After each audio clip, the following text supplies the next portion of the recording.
right, let's move on to page 16. All right, 16 then, we're going to talk about pipes in series and pipes in parallel. I talked about this before, pipes in series.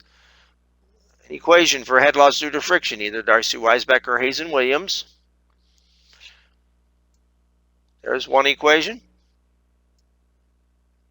And if you have a different inside diameter, there's your other pipeline. Pipeline A is connected to pipeline B, and then pipeline B, you'd have a separate head loss due to friction equation because you'd have a different inside diameter, which would affect the velocity, right? Then you sum those two to come up with what is the total head loss due to friction from this point, say, to this point,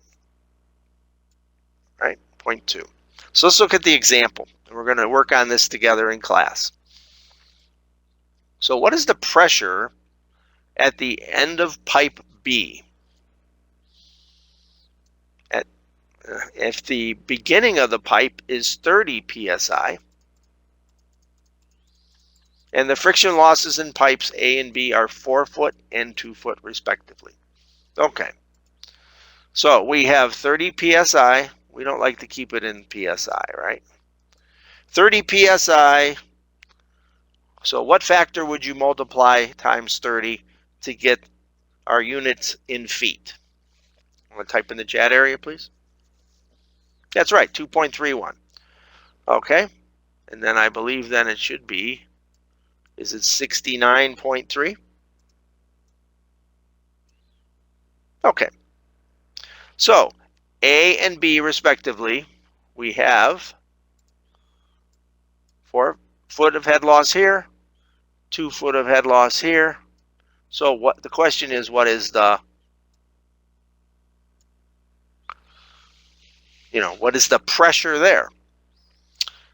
Well, anybody want to type in the answer? Have you solved it? Remember, we're looking for PSI.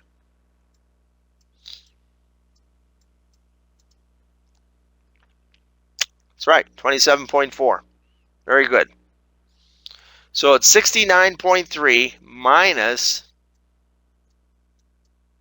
6, right, is equal to 63.3.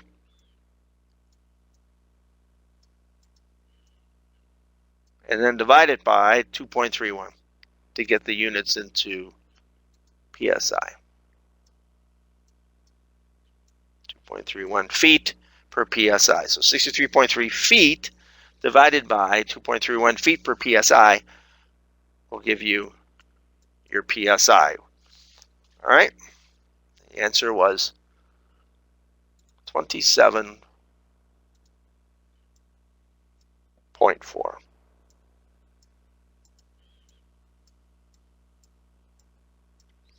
Okay, very good.